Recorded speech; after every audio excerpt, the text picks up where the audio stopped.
Hello, my Red Tribes, and welcome to another episode of Dr. Red Diaries.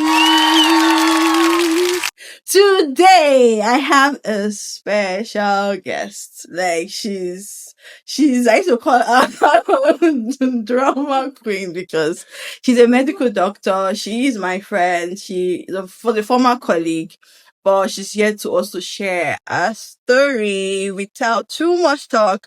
Let's welcome Dr. Hannat. Dr. Hannat, you're welcome to my podcast. I'm actually happy to have you here because, I know you have stories for us, you have gist for us. So let's not even waste time. Let's just dive right into it. So my first question to you, Dr. Hannat, is maybe you should just tell us about, I know you did school in Nigeria, actually, you didn't attend medical school in Nigeria. So maybe you should just tell us about which medical school you went to, maybe a brief experience about the medical school, your medical school, yeah, that. Okay, first off, thank you for having me. Thank you very much. You're welcome. The medical school I attended, I schooled at Khartoum, Sudan, and National University actually. And well, my experience there was interesting, very, very interesting. So, okay, the time I went there, I was very, very young. When I got there, I was very, very young. Yeah. And my parents were very scared to release me. Whose parents was not scared? They Mine were was very too scared to release me. So Yeah. when I got there, I was very happy to be there. I was very Yeah. happy and just okay, what does this place have to offer? What is here? And when I started med school, initially, let me say like first year, second year, especially first year, we're doing English language, Islamic studies, biochem, and chemistry, and all of those things. And I was like, this is not what I'm here for. I'm telling you. Where is the human being? Where is the anatomy? Where is the cadaver? What am I doing here? But people are telling me, oh, second year you see, third year you see. I really saw. I saw. When I got there, I saw. Yeah. I saw. And then that was when med school started. Yes. The reading, sleepless nights, back-to-back exams. I mean, it's very different from Nigeria system. It is different. Of course. Our exam curriculum is actually very different. So the way it was then was we're always doing exam every 2 weeks. So we'll do a course, pick a course, we'll finish it, we'll start another course. Yes. So for example, anatomy, we pick anatomy, we do it for 2 months, 1 month. I can't remember the duration. Yeah. In between when it's, let me say for example, 1 month. After about 2 weeks, we do exam. Mm-hmm. After 2 weeks, we do another exam. So the first exam is like a test. Yes. Then the next exam is like big exam.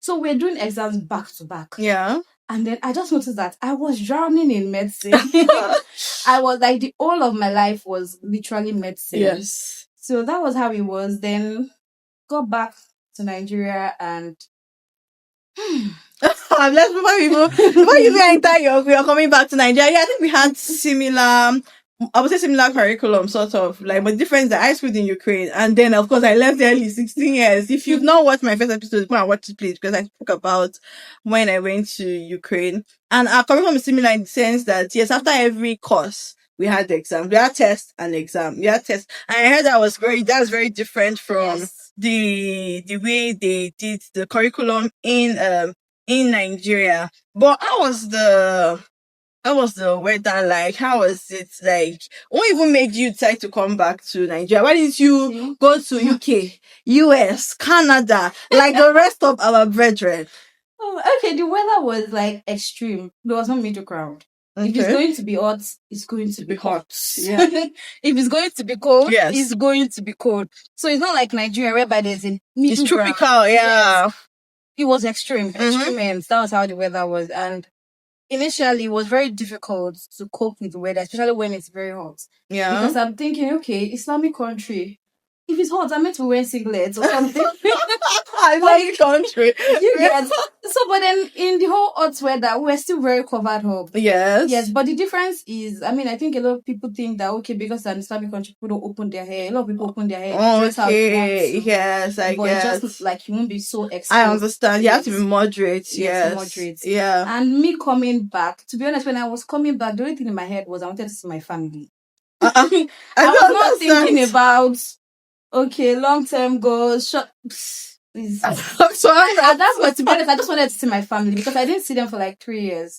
Yeah, so I came back for break like first year, second year. Mm-hmm. But afterwards, I was telling my parents I'm a big girl, they should not worry.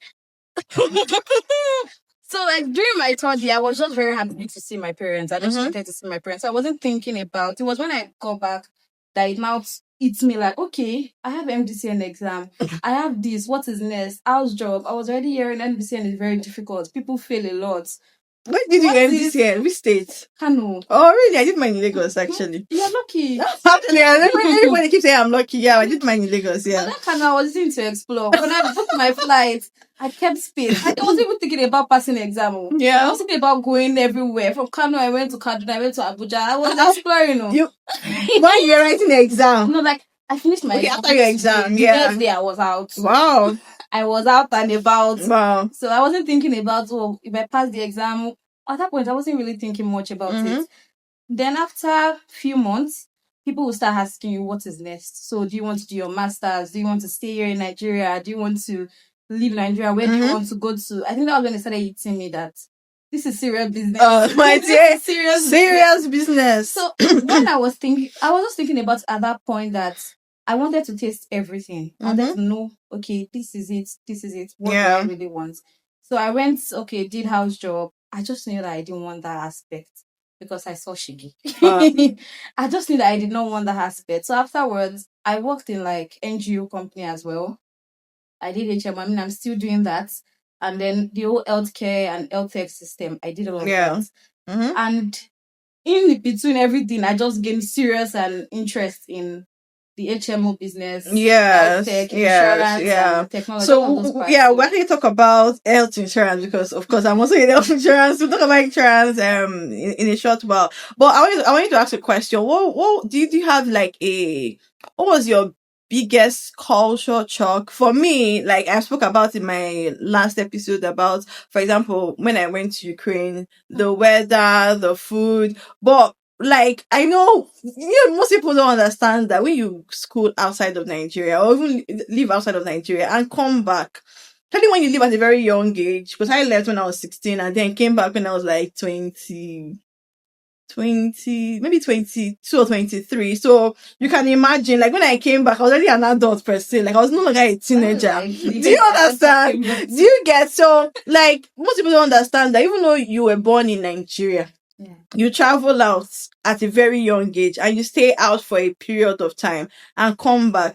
It's quite different. So what was that called? What was that specific call that you had coming back, like schooling in Sudan and then coming back to Nigeria? What was that thing that you realized that oh, I've come back to my fatherland?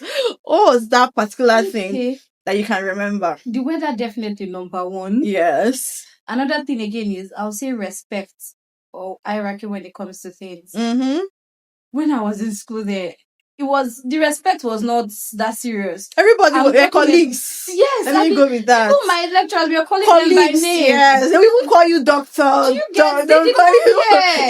call you doctor, but parents, like mother and child, they're very cordial. It was not so serious. Yeah.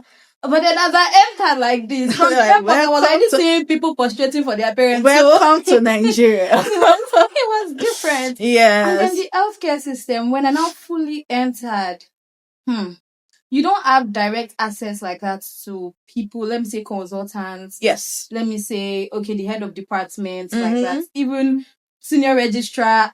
The hierarchy is very, very, is marked. It was one college that I actually had to, like, the hierarchy is marked. Like in school, I could speak to consultant, even head of department, HOD. My consultant number on do you understand? But coming back here, what happened to junior registrar? You've never, even medical officer self, that's the one you got that we talk to before you reach your guy at the top, or even a senior registrar. So the hierarchy and the access to the top people, very, very limited. And they take it very serious. You cannot just walk up to a consultant only if the consultant is a very nice consultant. And that's like 1 out of 10 or 1 out of 100.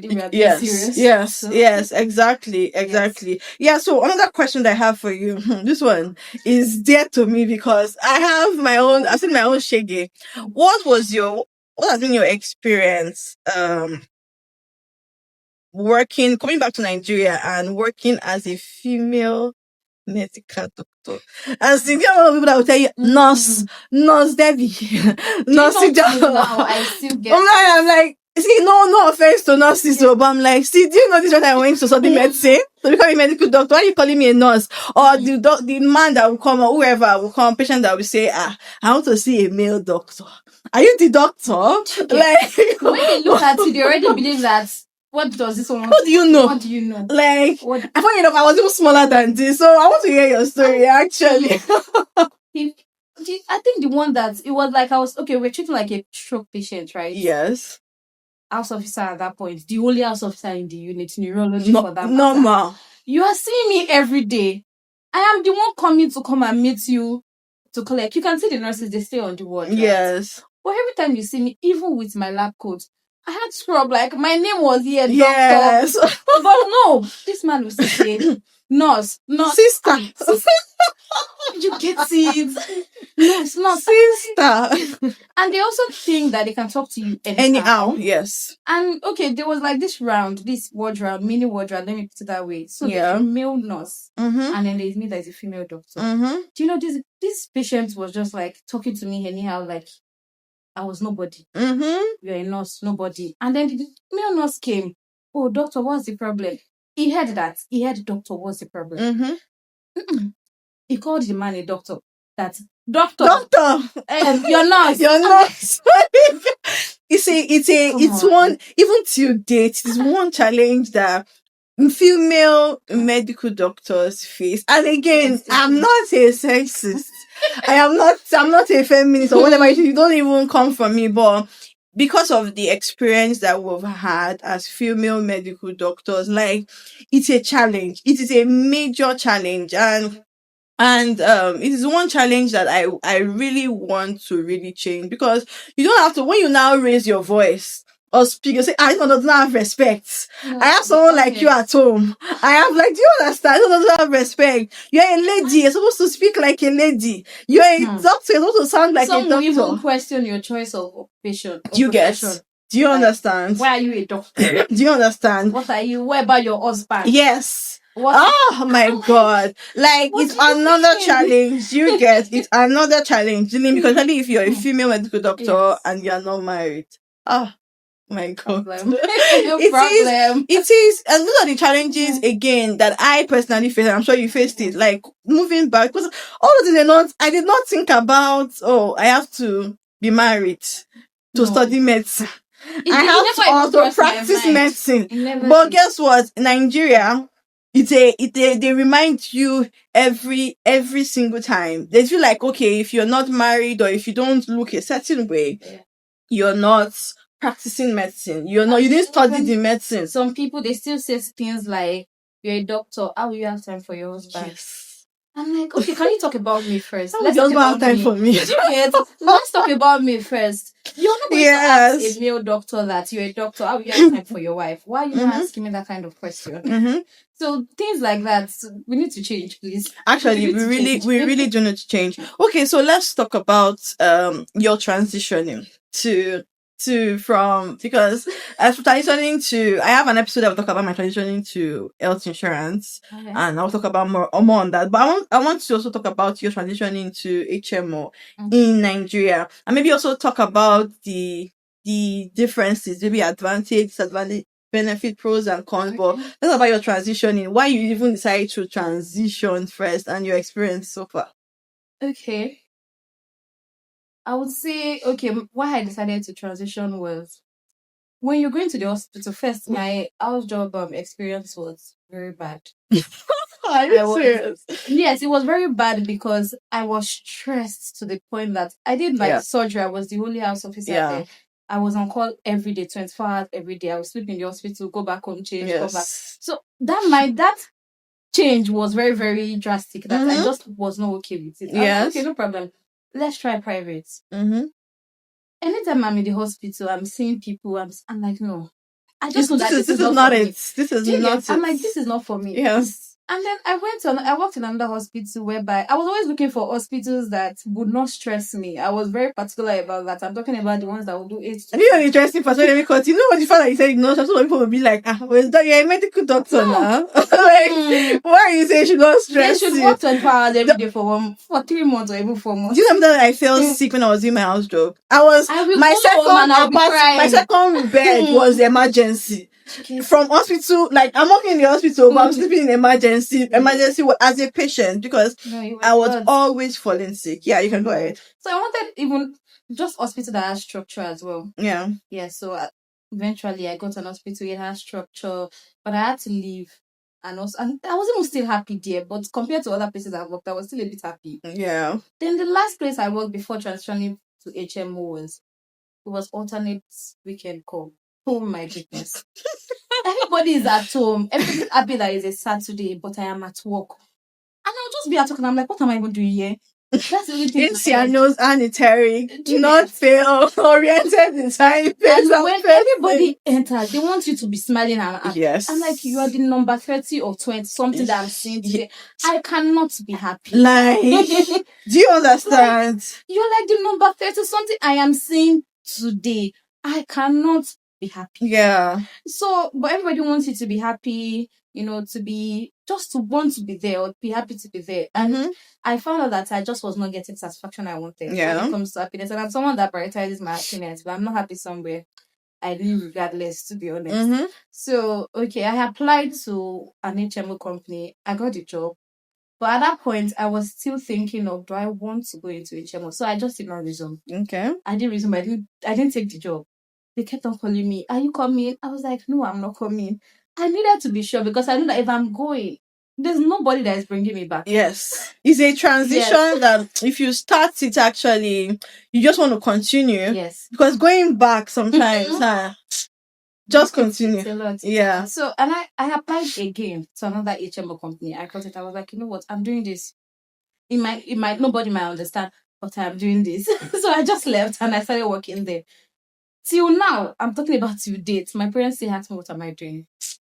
See, my father, my mom, not my dad, my mom still does not understand. HMO. She still thinks that I am in the hospital treating patients. Like, are you night? I'm like, I really don't do night anymore. I'm working health insurance. See, what's the name of the hospital? I'm like, how are your patients? I'm like, they're fine. Are they responding? Yes, do you get responding. Even friends and families that I've told so many times, I no longer work in the hospital. And I have taken my time to explain why. Guess what? I'm sure next month I will still come back again to explain the same thing. Week, I'm talking about this weekend that just passed. Yeah. I had like a long conversation with my uncle and my aunties. Both of them are doctors. My uncle became a consultant. Last week. Yeah, wow. Right? Yes, last week Thursday, I believe. And he was like, now I'm a consultant. I'm waiting for you to be a consultant. My auntie is like a senior reg now. She's going to become a consultant very soon. And then there is me that they're wondering, why am I not doing my residency?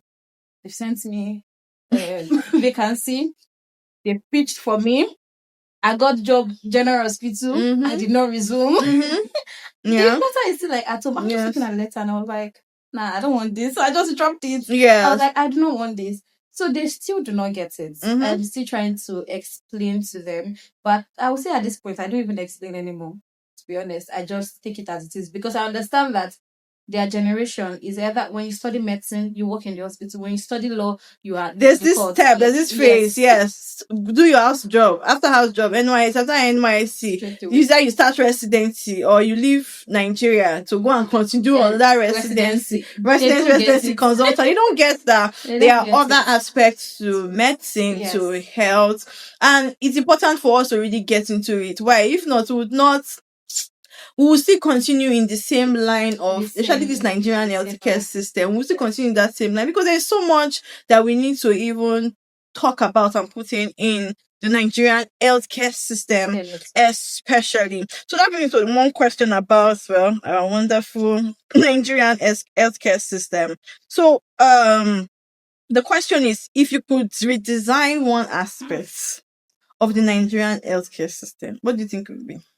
Okay, I would say patient's aspect. Yes. Yes. So I'm saying patient aspect because I've been a patient and I'm a doctor. Mm-hmm. You get, so I've witnessed both parts. Yeah. And I would say the way patients have been treated Yes. and handled can be better. It can be It better. can be better. So Yes.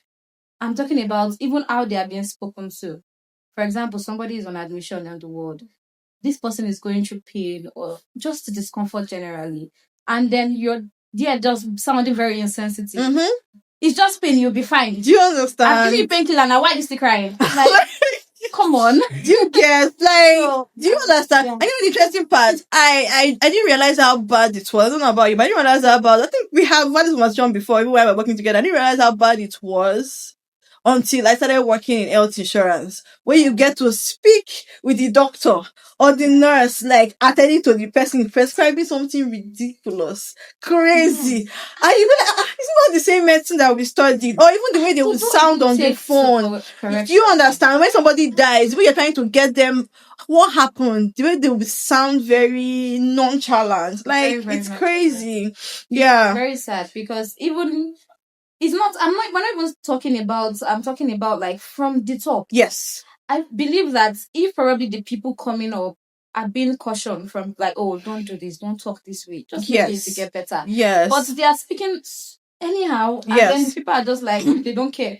As far as you're doing the injection, as far as you've written the prescription, as far as in 3 days time the person is fine. What about the psychology aspect? Yes. So this patient has it is important because even when I was in medical school, for me, we're taught medical ethics. Yes. I think I don't know if they teach medical ethics in the medical schools in Nigeria. I don't know because it's not something that people have spoken about. I've spoken so much. Even Breaking Bad. Yes. It was like a topic. Yes, it was a serious topic. So I don't news. think I don't know if they really talked about it, but I think that's one thing to talk about in medical schools, in nursing schools, or any of those schools where they teach medical or health professionals, medical ethics, things to say, how to bedside, how to deal with, because even when we're doing house job, even the way consultants will even speak, either to the house officers or even to the patient, it's like a generational, I don't want to call it curse, like curse, but a generational thing that they pass. I followed someone to the hospital. The doctor didn't know, like, oh, I'm a doctor. Yes.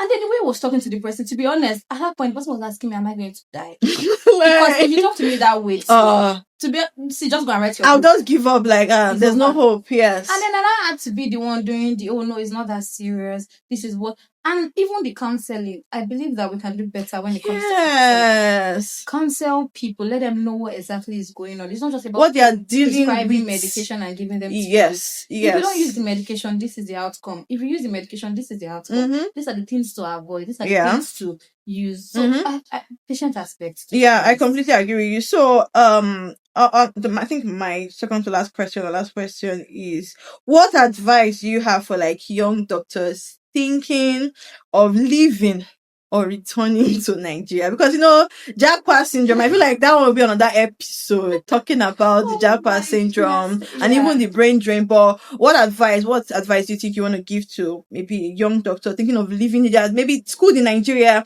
thinking of leaving? Okay. Or even schooled outside, came back thinking of leaving, or someone thinking of returning? To be honest, I would say do you. That's what I'm going to say. Do you. Yeah. Anything that makes you happy. I'm all for anything that makes you happy. Anything that, in the next 5 years, you're going to look at and you'll be like, okay, you know what? I actually made the best decision. I'll say do you. Yes. Because if you are thinking that, everybody is leaving, let me leave, that may not be where you're going to get your satisfaction. Yes. And if you're staying because probably like me, I have an auntie that is uncle that is a consultant, and you're saying, let me stay and do my residency, it might not be where you're going to get satisfaction or joyful. I don't think, I agree with you. I feel like people, especially doctors, what I said, if you're not studying medicine for the passion, you are going to receive shock of your life if you come back to Nigeria or even anywhere in the world, because there are still, I've read stories. In fact, if you do your research, you will hear, even especially outside Nigeria, doctors are the highest paid of people committing suicide. Yes. Not even in Nigeria, outside of Nigeria. So if you're studying medicine, you're studying medicine because, not for the passion, like you really want to serve. You're going to regret it, because you're going to. Yes, you're going to regret. So I like you said, yes, you're right. Just do make your decision and decide to say, okay, this is what I want to do. I want to stay in Nigeria and go through and really help reshape the Nigerian healthcare system, because I believe there is hope for that. I want to leave because I really want whatever your decision is. Don't make it based off of people. Yes, don't Make follow it the crowd. don't follow the crowd. Yes, do Yes, it because that is what you want to do, so that you don't end up regretting it. don't let people enter your brain or your head, though. Yeah, so that you don't end up regretting it on the long run. Yeah. But it's been nice having you, Dr. Hannat, on today's episode. I hope I get to, because I know, like, I feel like there's so many other things that we can talk about, but I hope that I get to invite you again for another episode where we can talk about other things. Of course. Yeah, but thank you so much. It was really nice having you. And thank you everyone for joining us today. Take care. Bye.